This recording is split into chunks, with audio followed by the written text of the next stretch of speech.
అందరికీ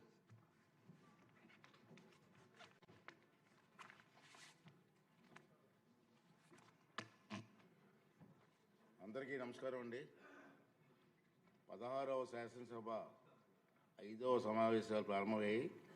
ఈవేళ తొలి రోజు సమావేశానికి వచ్చేసినటువంటి సభ్యులందరికీ కూడా స్వాగతం, సుస్వాగతం అండి. అలాగే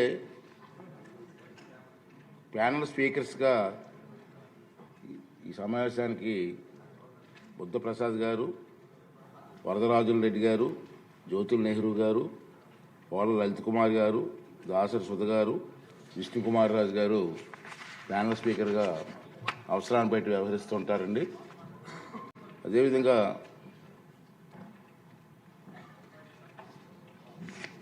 ఉభయ సభల సభ్యులను ఉద్దేశించి 11వ తారీఖున మన గవర్నర్ గారు చేసిన ప్రసంగం ప్రతిని సెక్రటరీ జనరల్ గారు సమక్షం ఉంచుతారు. 2026 ఫిబ్రవరి 11న గౌరవ శాసనసభ శాసన మండలి సభ్యులను ఉద్దేశించి గౌరవ గవర్నర్ గారు చేసిన ప్రసంగం ప్రతిని స్పీకర్ గారి అనుమతితో సభకు సమర్పిస్తున్నాను. గవర్నర్ గారి ప్రసంగాన్ని ధన్యవాదాలు తెలిపే తీర్మానానికి సవరణలో ఈ ఉదయం 11 గంటల వరకు శాసన వ్యవస్థ సెక్రటరీ జనరల్గా అందించవచ్చు. గవర్నర్ గారి ప్రసంగాన్ని ధన్యవాదాలు తెలిపే తీర్మానంపై చర్చకు 4 గంటల సమయాన్ని కేటాయించడం జరిగింది.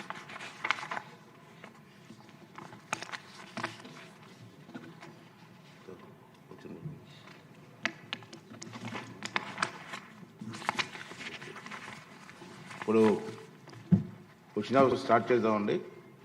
ఫస్ట్ క్వశ్చన్ అధ్యక్ష, మొదటి ప్రశ్నకి సమాధానం లేదండి. రెండో ప్రశ్నకి సమాధానం ఈ ప్రశ్న ఉత్పన్నం కాదు.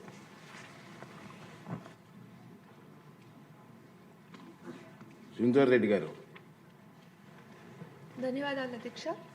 శ్రీ భగవాన్ సత్యసాయిబాబా గారి చలువు వల్ల పుట్టపర్తికి ప్రపంచ చరిత్ర పట్టంలోనే ఒక గొప్ప స్థానం ఉంది అధ్యక్ష. ఇటువంటి పవిత్రమైన పుట్టపర్తిలో ఒక IIIT ఏర్పాటు చేయడానికి అన్ని సదుపాయాలు, అవకాశాలు ఉన్నాయి అధ్యక్ష. ఇక్కడ IIIT ఏర్పాటు చేయడం వల్ల సత్యసాయి జిల్లా, అనంతపురము, కర్నూలు, చిత్తూరు, అన్నమయ్య డిస్ట్రిక్ట్స్లో గ్రామీణ ప్రాంతాల్లో ప్రభుత్వ పాఠశాలలో చదువుతున్న పిల్లలందరికీ ఉపయోగకరంగా ఉంటుంది అధ్యక్ష. కాబట్టి మీ ద్వారా మంత్రి వారిని ఇక్కడ ఒక IIIT ఏర్పాటు చేయాలని కోరుతున్నాను అధ్యక్ష. ఒంగోలు IIIT అధ్యక్ష, ఇక్కడ చదువుతున్న విద్యార్థులు ఫస్ట్ ఇయర్ ఇంటర్ ఒంగోలులోను, second year inter and first year BTech ఇడుపులపాయలో, అండ్ తిరిగి second, third and fourth year BTech courses మళ్ళీ తిరిగి ఒంగోలులో చదువుతారు అధ్యక్ష. అలా ఏర్పాటు చేయడం జరిగింది అధ్యక్ష. దీనివల్ల చాలామంది పిల్లలు ఇంకా తల్లిదండ్రులు కూడా చాలా ఇబ్బందులు ఫేస్ చేస్తున్నారు అధ్యక్ష. అదేవిధంగా BTech chemical engineering and material sciences అధ్యక్ష, ఈ కోర్స్ చదివే పిల్లలు, ఒంగోలు క్యాంపస్ పిల్లలు కూడా ఇడుపులపాయలో చదువుతారు అధ్యక్ష. సో వీరికి ఒంగోలులోనే ఈ కోర్స్ కంప్లీట్ చేసే విధంగా ఏర్పాటు చేయగలిగితే బాగుంటుంది అధ్యక్ష. అదేవిధంగా శ్రీకాకుళం IIITలో chemical engineering and material sciences BTech చదువుతున్న పిల్లలు కూడా నూజివీడ్లో కోర్స్ కంప్లీట్ చేస్తారు అధ్యక్ష. వీరికి కూడా శ్రీకాకుళంలోనే ఈ కోర్స్ కంప్లీట్ చేసే విధంగా ఏర్పాటు చేస్తే బాగుంటుందని మీ ద్వారా మంత్రి వారిని కోరుతున్నాను అధ్యక్ష. ఇంకా పుట్టపర్తి నియోజకవర్గంలో అధ్యక్ష 6 మండలాలు. మనకు వచ్చిన అవర్ మొత్తం 1 అవర్లో పూర్తి చేయాలి. నేను మీటింగ్లో డిసైడ్ చేశారు. అంటే అసలు సూటిగా ప్రశ్న వేస్తే మినిస్టర్ గారు కూడా సూటిగా సమాధానం. సార్, పుట్టపర్తి నియోజకవర్గంలోని 6 మండలాల్లో కేవలం బుక్కపట్నం మండలంలో ఒక గవర్నమెంట్ డిగ్రీ కాలేజ్ ఉంది అధ్యక్ష. 2018వ సంవత్సరంలో గౌరవ ముఖ్యమంత్రి వర్యులు నారా చంద్రబాబు నాయుడు గారు దీనికి 3 crores అమౌంట్ శాంక్షన్ చేసి ఇచ్చారు అధ్యక్ష. మొదటి ఫేజ్ కింద 50 లక్షలతో పని ప్రారంభమైంది అధ్యక్ష. కానీ గత ప్రభుత్వం అది పట్టించుకోకపోవడం వల్ల పనులన్నీ అర్ధాంతరంగా నిలిచిపోయాయి అధ్యక్ష. మీ ద్వారా మంత్రి వారికి అసంపూర్ణంగా ఉండే బిల్డింగ్ ఫోటోలు అన్నీ పంపిస్తాను అధ్యక్ష.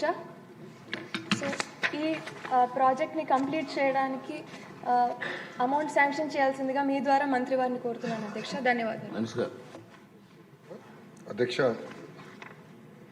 ఆంధ్ర రాష్ట్రంలో సార్ మనం చూస్తే అధ్యక్ష 4 RGUKT క్యాంపస్లు ఉన్నాయి అధ్యక్ష. ఇప్పుడే సుందరారెడ్డి గారు చెప్పినట్లు ఇప్పుడు నూజివీడు క్యాంపస్లో కూడా ఇంకొన్ని పర్మనెంట్ ఫెసిలిటీస్ పూర్తి చేసడానికి 60 కోట్లు ఖర్చు అవుతుంది అధ్యక్ష. ఆర్కే వ్యాలీ పూర్తి చేసాక ఒక 40 కోట్లు. ఒంగోలు క్యాంపస్ అవుతుంది అధ్యక్ష. సుమారుగా 2 విడతలు కూడా మనం పూర్తి చేయాలంటే టోటల్ బడ్జెట్ రిక్వైర్డ్ 600 కోట్ల అధ్యక్ష. శ్రీకాకుళం క్యాంపస్కు 300 కోట్ల అధ్యక్ష. ఇది మేము పర్సనల్గా మేము చూస్తున్నాం అధ్యక్ష. ఎందుకంటే ఎక్కడికక్కడికే అంటే ఏ జిల్లాలో అక్కడనే పిల్లలు చదవాలి, ఇక్కడ టెంపరీ అకామిడేషన్కి వేరే వేరే క్యాంపస్లకి మేము పంపిస్తున్నాం, ఇది కరెక్ట్ కాదని మేము ఇప్పటికీ డిస్కషన్ చేసాం అధ్యక్ష. గౌరవ ఆర్థిక శాఖ మంత్రులతో కూడా మేము మాట్లాడాము. కేంద్ర ప్రభుత్వం కొత్త స్కీమ్ కూడా శాస్కి స్కీమ్ తీసుకొచ్చింది అధ్యక్ష. ఆ స్కీమ్ ద్వారా ఈ క్యాంపస్ కన్స్ట్రక్షన్ అంతా దాంట్లోకి డిపిఆర్ తయారు చేసి ఆ స్కీమ్ ద్వారా కూడా డబ్బులు తీసుకోవాలని మంత్రి గారు కూడా మాకు ఆదేశాలు జారీ చేస్తాం జరిగింది అధ్యక్ష. సో మేము దాని కింద ఏ క్యాంపస్లో అయితే పిల్లలు చదువుతున్నారో అదే క్యాంపస్లో ఆ కోర్స్ మొదలుపెట్టి పూర్తి చేసే బాధ్యత మేము తీసుకొస్తాం అధ్యక్ష. సో దానికి కావాల్సిన నిధులు కేటాయించి ఆ పనులను కూడా పూర్తి చేస్తాం అధ్యక్ష. ఇప్పుడే మేడం గారు అడిగారు పుట్టపర్తిలో కూడా క్యాంపస్ ఏర్పాటు చేస్తే బాగుంటుందని మేడం గారు కోరారు అధ్యక్ష. అది మేము సెపరేట్గా డిస్కస్ చేసి గౌరవ ముఖ్యమంత్రి గారి దృష్టికి తీసుకెళ్తాం.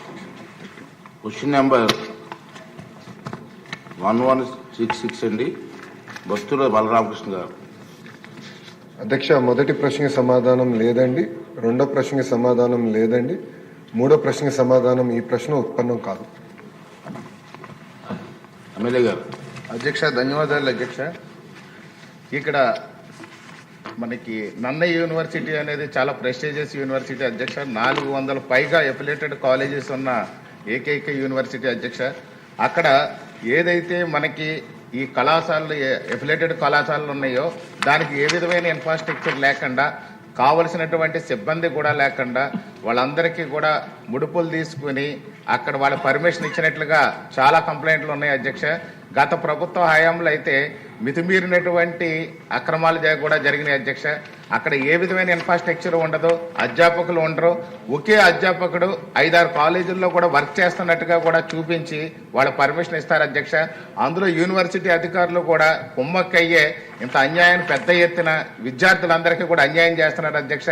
మన మంత్రి గారు ఏదైతే అన్ని ప్రక్షాళన చేస్తూ విద్యా వ్యవస్థలో కూడా అద్భుతమైన పెనుమార్పులు తీసుకొస్తూ ఉన్న సమయంలో కూడా ఇప్పుడు ప్రస్తుతం కూడా ఇదే అక్రమాలు జరగడం చాలా దారుణమైన పరిస్థితి దారితీస్తుంది అధ్యక్ష. అంతేకాకుండా అక్కడ చూస్తే ఏ విధమైన ఇన్ఫ్రాస్ట్రక్చర్ ఉండదు అధ్యక్ష. ఒక్క పర్మిషన్ ఇవ్వడానికి చెక్ చేయడానికి వెళ్ళిన అధికారులకు మాత్రం అప్పుడు టెంపరీ బోర్డులో ఏదో సినిమా సెట్టింగ్లా చేసి పర్మిషన్ తీసుకుని ఆ తర్వాత మొత్తం క్లోజ్ చేసి వెళ్ళిపోతారు అధ్యక్ష. యూనివర్సిటీ అధికారులు కూడా అందులో కుమ్మక్కాయ చేయడం అనేది చాలా దారుణం అధ్యక్ష.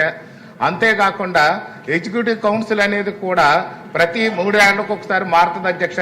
కానీ వైసీపీ ప్రభుత్వ హయాంలో వాళ్ళు నియమించారు. మాజీ శాసనసభ్యుడు మామగారు ఒక్కడ అధ్యక్ష, అందులో ఒక మంత్రి గారు అనుచరుడు ఒక్కడ అధ్యక్ష. వీళ్ళందరూ కలిసి యూనివర్సిటీ అధికారులు అదేవిధంగా ఈసీ మెంబర్లు కలిసి పెద్ద పెద్ద స్కాములు చేస్తున్నారు అధ్యక్ష. నన్నయ్య యూనివర్సిటీ పుట్టిన దగ్గర నుంచి అక్కడ స్కాములకు అడ్డాగా మారిపోయింది అధ్యక్ష. ఒక టెండర్ల విషయంలో కూడా చూసినట్లయితే వాళ్ళకు నచ్చిన విధంగా వాళ్ళు టెండర్ కండిషన్ పెడతారు అధ్యక్ష. వాళ్ళకి సంబంధించినటువంటి కంపెనీకి కాంట్రాక్ట్ వచ్చే విధంగా టెండర్ కండిషన్స్ అన్ని కూడా మాడిఫై చేస్తారు. First call, second call, third call అని కాల్ చేసి అందులో ఉన్న టెండర్ కండిషన్లో ఎలిజిబిలిటీ క్రైటీరియాను మార్చి నచ్చిన కంపెనీలు, బినామీ కంపెనీలకు మాత్రమే వాళ్ళు వర్క్ ఆర్డర్ ఇచ్చే విధంగా చేస్తుంటారు అధ్యక్ష. ఎగ్జిక్యూటివ్ కౌన్సిల్ కూడా దాన్ని పూర్తిగా సపోర్ట్ చేస్తుంది. గడిచిన ప్రభుత్వంలో కానీ చూసినట్లయితే పూర్తి స్థాయిలో మనకు అన్ని అక్రమాలు అధ్యక్ష. అక్కడ ఇండోర్ స్టేడియం ఉంది అధ్యక్ష, అది అన్యాయంగా జరిగింది. అదే విధంగా చూస్తే ఒక స్విమ్మింగ్ పూల్ నిర్మాణం జరిగింది, ఇప్పటికీ కూడా పూర్తి అవ్వట్లేదు అధ్యక్ష. బిల్లులు మాత్రం భయంకరంగా వాళ్ళంతా కూడా కాజేసినటువంటి పరిస్థితి ఉంది. అలాగే చూస్తే లాస్ట్ గవర్నమెంట్ లో కూడా ఒక్క నిమిషం అధ్యక్ష, ఇది చాలా ఇంపార్టెంట్, ఒక్క నిమిషం సార్ అధ్యక్ష. ఇది ఫీజుల విషయంలో కూడా డీడీలు క్లోనింగ్ చేసి భయంకరమైనటువంటి దోపిడీలు జరిగినాయి అధ్యక్ష. ఒక కాలేజీ ఎగ్జామినేషన్ ఫీజుకి డీడీ ఇస్తే అదే డీడీని 10 కాలేజీలు 15 కాలేజీలకు కూడా ఆ డీడీలు అదే నెంబర్ వేసి ఆ చెక్ని ఆ డీడీ నెంబర్ వేసేసి మిగతా కాలేజీలు అన్నింటికి కూడా అదే పెట్టారు అధ్యక్ష. అదే విధంగా చూస్తే చాలా మంది ఎంప్లాయీస్ కి అక్కడ ప్రమోషన్స్ అనేది ఇనెలిజిబుల్ క్యాండిడేట్లకి ఎవరైతే సీనియర్స్ పక్కన పెట్టి జూనియర్స్ కు మాత్రమే పర్మిషన్ ఇస్తున్నారు అధ్యక్ష. ఇది గతంలో కూడా హెచ్ఆర్డి మంత్రి గారు